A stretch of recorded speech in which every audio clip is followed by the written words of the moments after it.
Well, hello there. I am the Chubby Gourmet, still in Manila, Philippines. We're sitting down to some lunch. What I've ordered here is called laksa. It's a seafood laksa in particular. At the end of our meal, we have a special dessert, very Filipino, strictly Filipino. It looks gross, it's kind of fun. It would be very interesting to show it to you and enjoy it with us. So stick around.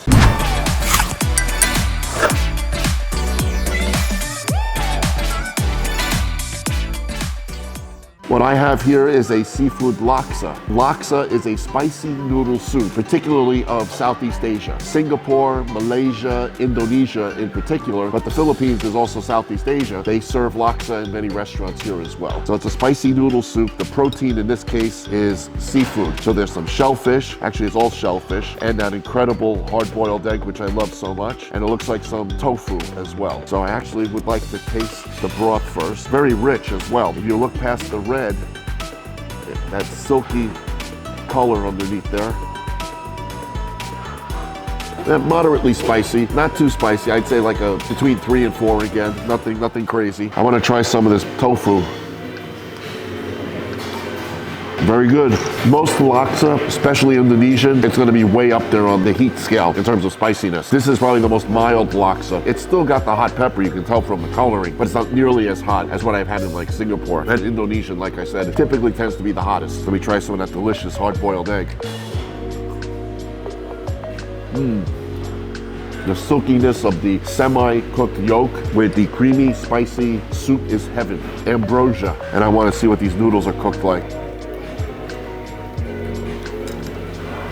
Very well done. I would have made it a little spicier, but that's a personal taste thing. All in all, I'm going to enjoy this. Okay, after our delightful lunch, now time for dessert. For dessert, we're having something that's very unique and only found in the Philippines. In fact, it hails from Bohol, a section of the Philippines I believe is just south of Cebu City. It's called Sundot kulangot. What it is, and what that means basically, is coconut candy boogers. Yes, you heard it right. Coconut candy boogers. Why, you may ask? The coconut jam they think looks like a booger. We'll see when I crack one open if it really does. That's called the calamay. And this is so popular. This is how it comes. These are pieces of bamboo. That's what it looks like. Looks like I got another one to cut here. Hang on. They really wrap these guys good.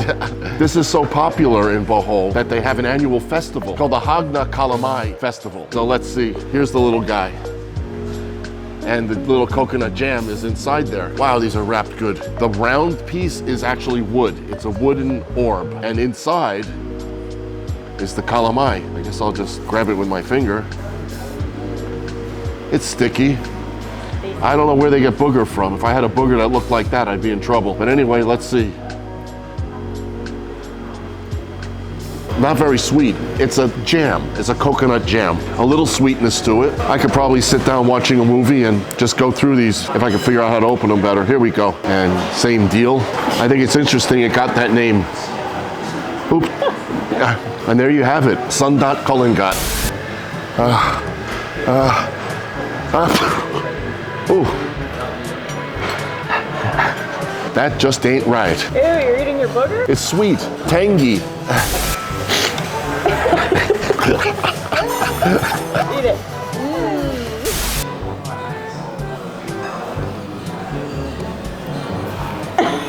So Christine, what did you think of lunch today? Did you enjoy it? Hey, Chubby. Hey Christine, what did you think of lunch today? Did you enjoy? Me too, very tasty. Hey, Chubby, you got something in your nose. This one? No, the other one. Ah. Oh my God, it's a boogie. Well, we ate some candied boogers. Now it's time to go get some junk. And stay tuned till the very, very end of the video where we have a very special dinner planned.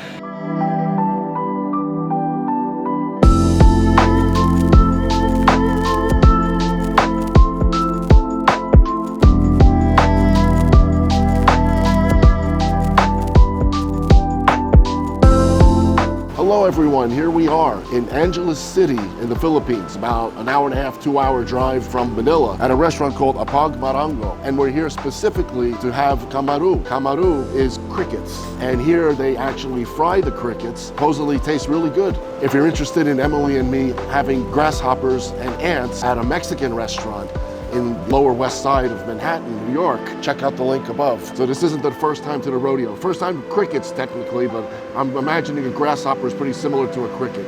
We've also ordered some other more mainstream dishes to have with our lunch. So it should be interesting. Stay with us. Okay, well, all our food is here. Very quick. Here's the fried crickets. There you go. Okay. I don't know what that sauce is. I'm curious. Let me just take a taste. Vinegar sauce, but that's not gonna be first. First, we've got haka. This is beef in a liver sauce. And it looks like we've got some carrot, some bell pepper, some potato. So you can honestly say this is a meat and potatoes meal. Let's see what it's all about. Want to taste some of that liver sauce. Mild, and it's got a little tang of some kind to it, like maybe some citrus thrown on there. But I would never actually have thought it was a liver sauce. Now let's try the meat. Tastes like it's a short rib. Very tender, very fatty in a good way. And interesting with that, I'll call it a tart liver sauce. Take a potato, take a piece of carrot. It's a warm beef stew. I'm still amazed that that's a liver sauce, but if they tell me, I believe them. Very mild liver flavor. Emily, you might like this. I know you're such a fan of liver. The tender beef is really a delicacy. Well, not when I do that. Next up, this is pig intestine. It's in pig blood. I think it's not just intestine. There's chunks of pork meat in there as well. That looks like part of the intestine. Yep, a little tangy, just like the beef dish was. But the pork is tender. I also ordered to drink some calamansi juice, and he did promise me they add a little sugar to this. Otherwise, as soon as I take a sip, my face will shrivel up into a little ball, that little lime that's grown here. I don't know why I like that so much. Always did. Now the kamaru. Rip them apart. Looks like the wings are on there too. Wings and legs. That's disgusting. And they're not like at the Mexican restaurant we were able to tear the legs off. This one we're gonna have to go whole hog. Seasoned and deep fried. I just want some of that sour vinegar on there to see what it does to it. I can see you like watching a movie and snacking on these, honestly. Are they crunchy like the grasshoppers or no? Well, yeah, especially since they're fried. That a nice, satisfying crunch to them. In fact, I'd rather just do this. That's how much I like it. You don't taste cricket per se. You get the crunch probably from the little cricket fried as well as the outside fried. Let me hold that up for you. It's like a lightly salted snack. That's why you need the spiced vinegar. Give a little flavor to it. Otherwise, you're just getting the satisfying crunch and the texture. But this adds a little bit of flavor. And you see all the legs and everything, but it doesn't bother you in the least. You don't even notice when it's in your mouth. Not like the grasshoppers, which the barb on the legs could really poke you. That's why we were taking the legs off while we were having those. We also ordered a beef kare kare. If you remember, we had chicken kare kare, which I made from scratch. Link right above. When I prepared it, I took a dollop of the bagoong and plopped it, which I think what they did here was better. I'm gonna show the camera. They just served it on the side. What wound up happening was, as I was stirring and serving people, I mixed in the bagoong, which is quite salty actually. You know, it was still delicious, but would have been better serving it on the side like that. It's the Filipino fermented shrimp paste. A lot of Southeast Asian countries have their own rendition of fermented shrimp paste. In Thai cooking, in fact, the Thai green curry episode, I make a paste from scratch, a green curry paste, but I use Thai fermented shrimp paste in that curry. And actually, out of my opinion, you've got the Thai, you've got the Vietnamese, and you've got the Filipino. To me, the Filipino's the strongest. I think the most delicious of shrimp paste is the Thai, honestly. But that's just my opinion.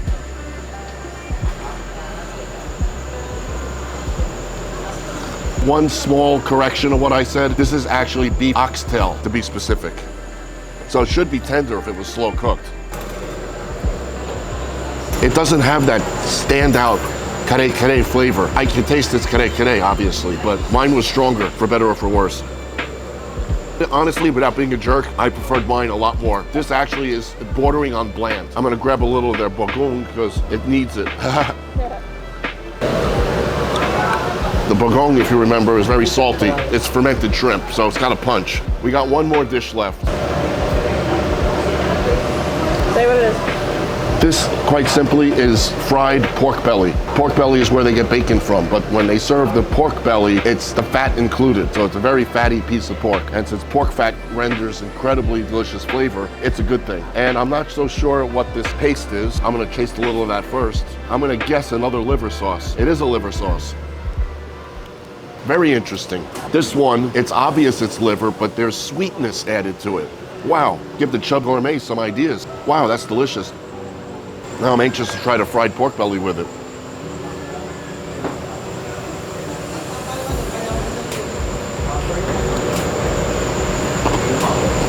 Very tasty, very satisfying. Well, we finally had our kamaru, or cricket, if you will, and actually it was quite good.